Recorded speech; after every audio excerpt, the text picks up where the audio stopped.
My husband yelled at me on the phone, saying he wants a divorce. I thought as I came back from my work trip. He's fed up with me, but I've had enough too. If I say sorry, maybe he'll change his mind. I understand, I said to him on the phone. But instead of going to my husband's parents' house where he was, I went somewhere else. My name is Sophie, and I'm 28 years old. I got married to David, who is 2 years older than me, 3 years ago. To be frank, David is the son of the future CEO of the company where I work. Originally, I worked somewhere else, but after marrying David, I changed jobs. Now, I'm working hard in the same company as him, aiming to become the CEO's wife someday. David wasn't sure about me working there, but when the current CEO, who is his dad, ordered it, there wasn't much to discuss. My job keeps me really busy, and I often have to go on long business trips. We've been wanting to have a baby, but with our hectic schedules, it's been hard to relax enough for that. Lately, things between David and me haven't been great. We're both really busy, and we end up arguing about small stuff a lot. Just the other day, David got mad at me as I was getting ready to leave for work. "Hey Sophie, why didn't you wake me up when I asked you to?" "I did wake you up a few times, David, but you yelled at me to leave you alone and said you'd wake up by yourself, so I went ahead and made breakfast." "What? I never said anything like that. Don't lie to me." "I'm not lying. I tried to wake you up at least 20 times, and your alarm was blaring the whole time. You can't imagine what's going to happen if I'm late today. I'll get chewed out by my dad again. Why do I have to be the one who gets yelled at when it's his fault for not waking up?" At first, I put up with my husband's unfair scolding, but eventually, I started standing up for myself. This led to a big fight recently where he said, "I want a divorce." Thankfully, our in-laws stepped in and stopped things from getting worse. Still, I was getting really tired of him bringing up divorce every time we argued. One day, while I was getting ready for a business trip, my husband came up to me looking upset. "Hey Sophie, you're leaving for another trip, huh?" My husband always calls my business trips like they're not important. "It's not just a trip, it's a business trip. Why do I have to keep explaining this to you?" I replied, feeling frustrated. "Must be nice always going on trips and neglecting the housework. You're probably just going sightseeing after pushing all the house chores on me, right?" "Listen, that's enough. This is for your company, you know. Why can't you just accept that it's a business trip?"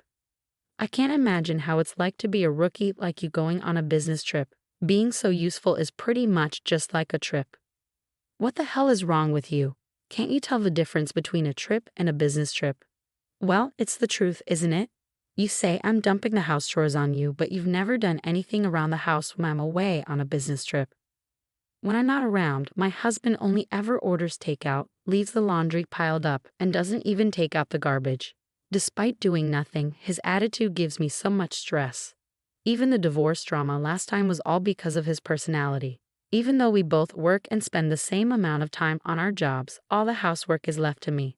On top of that, he acts all superior and domineering, which I couldn't stand. Trying to discuss it with him is pointless as he never admits to any fault on his part. Instead, he always turns it around and blames me. As I continued getting ready for my business trip in silence, my husband started yelling at me again. For goodness sake, the wife of the future CEO shouldn't be taking business trips so lightly. If you're not assertive like me, the other employees will walk all over you. That's exactly why I'm working hard. I need to learn the job and meet with different clients. And yes, being the CEO's son helps. But we also have to acknowledge the efforts of all the employees who work hard to keep the company running smoothly. What are you talking about? The company's success is because of the hard work of all the employees, not just because you're the CEO's son. You should work as hard as everyone else. At those words, my husband got really angry and shouted, "What do you mean, work harder?" The other day, I overheard some employees talking. They said you always pass off overtime and difficult tasks to others and complain a lot. What? Who said that? I'll fire them immediately. That's not the point. Can't you see that you're the one in the wrong here? Can't you see that you're just riding on your father's reputation? My husband's eyes widened with anger, and he grabbed my bangs roughly. Don't get too ahead of yourself. Who do you think got you this job in the first place? Ouch, let go. You're only able to work at this prestigious company because you're married to me, got it? Refuse the business trip. I won't allow you to neglect our home for some work trip. I've explained it many times. It's for my job. I can't just refuse. Shut up. Stop arguing back. You married me, so you should just listen quietly to what I say. Suddenly, his grip on my hair loosened, and I stumbled back onto the floor. If this argument keeps going, it might end up in another threat of divorce. I managed to push my husband out of the room and focused on getting ready for my business trip. When I come back, I'll have to deal with a week's worth of chores piled up by my husband. I bet the laundry will still be there, and the trash will be overflowing. Just thinking about it made me feel exhausted even before the trip. The next day, as planned, I headed off on my business trip. I focused on my work and didn't let personal issues get in the way. When I got back home after a week, I couldn't believe what I saw. I'm back. The house was sparkling clean, just like the day I left for my business trip. It was a pleasant surprise. Thank goodness. Maybe David finally understood how I felt. Perhaps he had a change of heart and decided to help with the housework. Just as I started feeling relieved that my husband was being more supportive, I saw divorce papers on the table. What? What's this? There was a note next to them saying, "I'm going back to my parents' place. We're getting a divorce." Panicked, I quickly called my husband, and he picked up right away. Huh? Did you even read the divorce papers? His casual tone angered me, and I snapped back. Wait, are you seriously talking about divorcing me? Of course. You'd be in trouble if I did, wouldn't you? Don't talk about divorce so casually. Then my husband, sounding smug, said, "If you're going to take it that seriously," and started laying out conditions. "If you start taking care of the house and listen to me, I might think about canceling the divorce. But of course, no more trips." What? Like you, it wasn't just a trip. Huh? Are you talking back? If you are, then I'm divorcing you. You're such a nag. A nag? He calls me a nag when he can't even do a single thing around the house himself. If he's up for it, so am I. Fine. If you don't want to get divorced, then come and apologize. Do you understand? Holding back my urge to argue, I replied calmly, "Okay, I understand. You should have listened to me from the beginning. Now come quickly." With that, he hung up. Instead of going to my in-laws' house where he was, I headed to City Hall. I submitted the divorce papers and they were accepted without any trouble. I was officially single again. 3 hours later, while I was packing up at home, my ex-husband came back with his mother, probably fed up with waiting for me. As soon as they saw me, they started hurling insults. "Hey, how long are you going to keep me waiting? That's right, you're a failure as a wife, yet you're out having fun. You should be taking care of David." Taking care of? How old is David? He's older than me, isn't he? I fired back, feeling frustrated. As I retorted, their brows furrowed in anger. Shut up, stop being stubborn, and apologize quickly. We're really going through with the divorce. If anyone will be in trouble if we get divorced, it's you, Sophie. You could have been the wife of the next company president, and you're okay with acting this way? And you. If you divorce me, you won't be able to live in this luxurious lifestyle. Are you okay with that? Well, I never thought you were a good match for David in the first place, so I really don't care.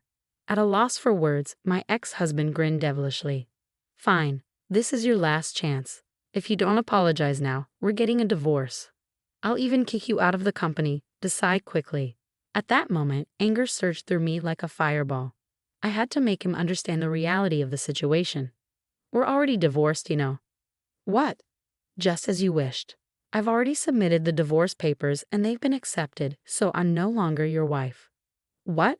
Her ex-husband and mother-in-law stood there in shock. After a moment of silence, he finally spoke up. What are you talking about? This must be a joke, right? You wouldn't? Why would I lie? If you don't believe me, you can check the records yourself. No way. Suddenly, the mother-in-law, who had been listening, started to shout. Wait, Sophie, what have you done? You've put divorce on David's record, our future CEO. It was your son who gave me the divorce papers first. All I did was submit them. Stop making excuses. Cancel the divorce right now. Do you understand? I'm sorry, but once the divorce papers have been accepted, they can't be canceled. And I have no intention of canceling anyway. What? The mother-in-law was speechless, and the ex-husband just hung his head in defeat. Ignoring them, I continued, I'm tired of being ridiculed every time I go on a business trip and having to juggle work and housework every day. As far as I'm concerned, you're nothing but a burden. So Sylvie, calm down. Calm down. I'm perfectly calm. What's the point of being married if it's just a title? All you care about is yourself, isn't it? I didn't mean it like that. Do you realize you're losing your status as the CEO's wife? Are you okay with that? I didn't join your company to become the CEO's wife. I don't know how much you've been spoiled, but I didn't marry you to take care of you. Are you really willing to give up this lifestyle? If you just wait a little longer, you could become the CEO's wife. I absolutely refuse to keep being your caretaker. I'm not your mother. Just go and live your life on your own. With an intensity like never before, my husband was completely teary-eyed. His mother-in-law took her turn, stuttering out her final provocation. What if you divorce David? You'll also lose your job. And what if I do? What? I've already informed your father that I'll be quitting the company. What? The mother-in-law and ex-husband's eyes widened in surprise. To confirm, my ex-husband started calling his father. After a few rings, his father answered, and he put the call on speaker. Dad, listen to this. Sophie decided to divorce me on her own. Yeah, I heard. She told me she's quitting the company too. She's so selfish. Can't you fire her immediately with your CEO powers? Well, I guess I should fire someone ASAP. You. Yeah, that's right. Wait, what? Instead of the stunned ex-husband, his mother-in-law turned to her husband. What do you mean by that? There's nothing to explain. David is a liability who doesn't contribute anything to the company. I'm disappointed in his work ethic. Wait, what?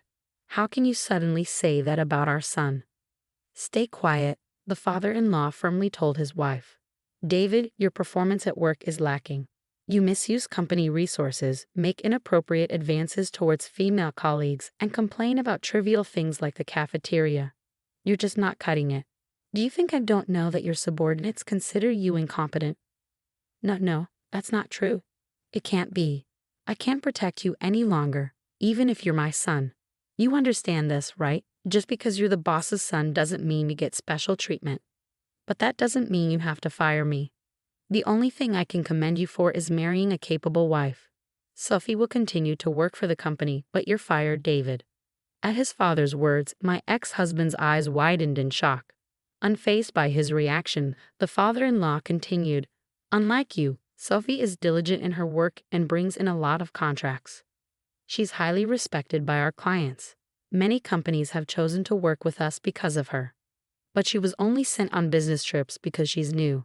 Don't be ridiculous. We trusted Sophie, so we gave her more responsibilities. You made fun of her, calling it a vacation or something, didn't you? No, I didn't. Let me make it clear. There's no place for you here until you become independent. Never come back to this house, understood? No way. And so, my ex-husband was disowned by his father-in-law, lost his job, and couldn't even return to his parents' home. When his mother tried to defend him, his father blamed her for spoiling him and gave her a divorce notice too. They used up their savings to live in an apartment, but they struggled to find work, and their unemployment continued. I still received messages from my ex-husband. Sophie, I was wrong. I won't make fun of you anymore. I promise to take care of myself, so please come back. I can't take it anymore. Help me. He was so persistent that I finally blocked his number. I shouldn't have to deal with that mama's boy anymore. On the other hand, I'm still working hard under my father-in-law, who is now the CEO. I have my own team, and I'm enjoying fulfilling days. I'm grateful that my father-in-law is a supportive manager. From now on, I want to pursue my goals without being held back by meaningless family ties.